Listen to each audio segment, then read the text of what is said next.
Halo, selamat pagi anak-anak. Apa kabar pagi hari ini?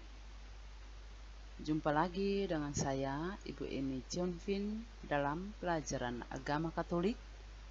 Dan hari ini kita akan mendengarkan materi pokok, masih dari materi pertama, orang beriman menanggapi karya keselamatan Allah, dengan submateri kedua, Allah sumber keselamatan sejati. Namun, sebelum kita mulai pada materi pelajaran pagi hari ini, pertama-tama Ibu Guru mengajak kalian untuk menyiapkan diri. Kita mengawali pelajaran pagi hari ini dengan berdoa bersama. Nah, anak-anak sekalian, mari kita siapkan hati, mengambil sikap doa, dan mengikuti doa yang akan Ibu Guru pimpin. Kita berdoa.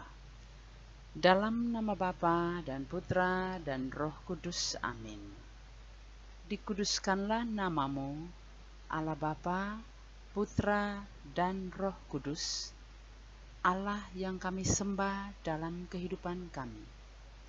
Kami bersyukur dan berterima kasih kepadamu, karena di pagi hari ini kami boleh berjumpa kembali melalui pelajaran agama Katolik, dan kami saling menyapa dalam keadaan sehat walafiat.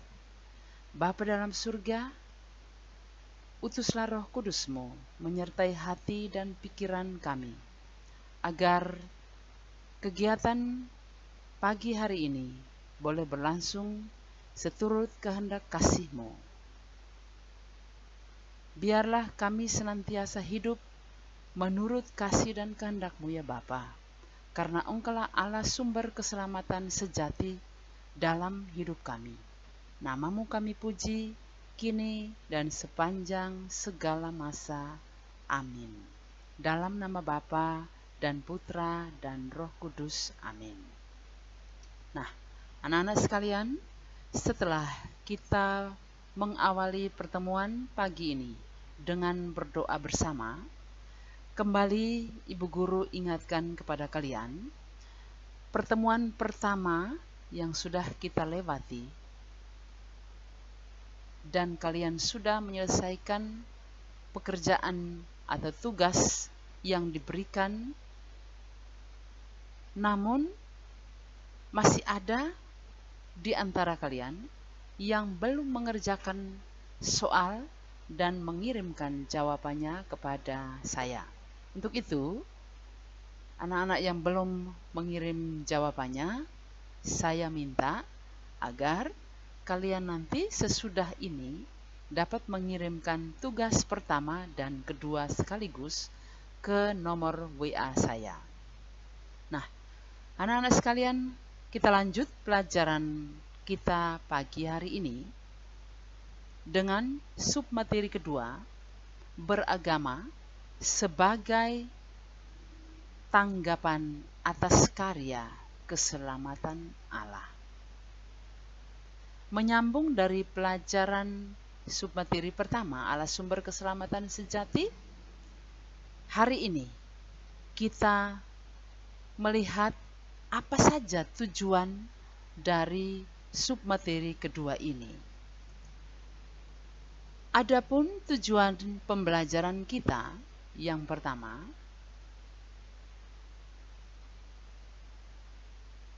anak-anak diharapkan mampu menjelaskan makna dan tujuan beragama yang benar. Tujuan kedua, anak-anak dapat mengemukakan alasan-alasan manusia memeluk agama. Yang ketiga, hal-hal baik yang diperoleh dalam menghayati hidup beragama secara baik dan benar. Tujuan yang keempat,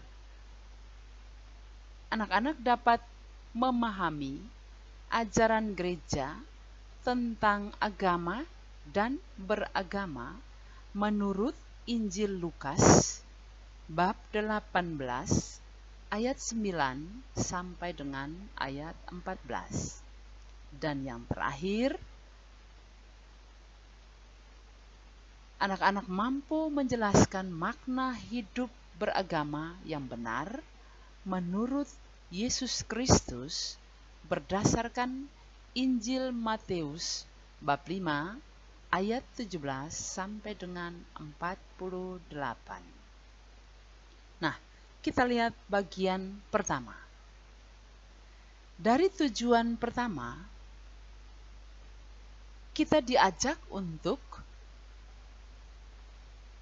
mengetahui apa makna dan tujuan beragama yang benar. Menurut Kamus Besar Bahasa Indonesia edisi ketiga Balai Pustaka, diuraikan bahwa agama berarti sekumpulan ajaran, sistem yang mengatur tata keimanan atau kepercayaan dan peribadatan kepada Tuhan yang Maha Kuasa serta lingkungannya. Sedangkan arti agama menurut Dr. Franz Dahler, agama adalah hubungan manusia dengan sesuatu kekuasaan yang lebih tinggi daripadanya, di mana manusia merasa tergantung dan berusaha untuk mendekatinya. Selanjutnya, adapun tujuan dari agama, yakni untuk menata kehidupan manusia agar memperoleh keselamatan. Dan yang penting dalam agama adalah sikap batin. Agama di sini berperan sebagai sarana untuk mengenal dan mengungkapkan hubungan manusia dengan Allah.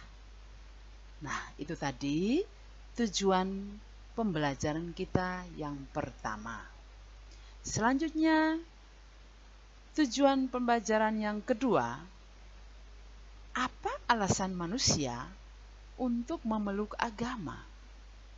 Mengapa manusia perlu beragama? Nah, adapun alasan-alasan yang dapat kita temukan, antara lain, alasan yang pertama, manusia mencari perlindungan. Artinya, manusia sadar akan kekuatan yang lebih kuat dan lebih hebat dari dirinya, sehingga ia perlu berlindung agar dapat merasakan keamanan. Itu alasan pertama. Alasan kedua, dengan memeluk agama, manusia dapat menemukan jawaban atas rahasia tersembunyi dalam hidupnya. Nah, dalam hidup ini berbagai pertanyaan-pertanyaan yang tidak mampu dijawab dengan kemampuan akal budi manusia ataupun kemajuan ilmu pengetahuan dan teknologi. Sehingga untuk menjawab semua pertanyaan-pertanyaan dalam hidup ini, rahasianya hanya ditemukan melalui agama. Yang ketiga, meneguhkan tata nilai. Alasan ketiga, yakni meneguhkan tata nilai. Artinya, segala nilai yang baik dan benar harus dihayati sebagai yang dikehendaki Allah. Sedangkan yang jahat dan yang salah itu dianggap berlawanan dengan kehendak Allah. Maka dengan beragama, kita dapat meneguhkan tata nilai yang baik dan benar. Yang terakhir, alasan manusia memeluk agama, yakni untuk dapat memuaskan kerinduan akan masa depan yang lebih baik. Artinya, manusia ingin dengan beragama, ia akan dihantar pada tujuan akhir kehidupan ini, yaitu Tuhan sebagai sang penyelenggara dan tujuan hidup manusia. Itu 4 alasan yang telah saya kemukakan mengapa manusia memeluk agama. Selanjutnya kita langkah pada tujuan pembelajaran ketiga. Hal-hal baik apa saja yang dapat diperoleh jika seseorang mampu menghayati hidup beragamanya secara baik dan benar. Anak-anak sekalian, dalam hidup apabila seseorang mampu menghayati hidup keagamaannya dengan baik dan benar, ia akan merasakan kedamaian, kasih, persaudaraan, kerukunan, ketenangan jiwa atau ketenangan batin, dan ia mampu melihat kebenaran dan keadilan dalam kehidupan ini. Lebih dari itu, manusia dapat melihat dengan jelas mana yang benar dan mana yang baik dibanding dengan mana yang salah dan mana yang tidak baik atau tidak benar. Nah, ini hanya dapat dilihat oleh orang-orang yang mampu menghayati kehidupan beragamanya secara baik dan benar. Berikutnya, tujuan pembelajaran yang keempat. Ajaran gereja tentang agama dan beragama menurut Injil Lukas. Nah, dalam Injil Lukas bab 18 ayat 9 sampai dengan 14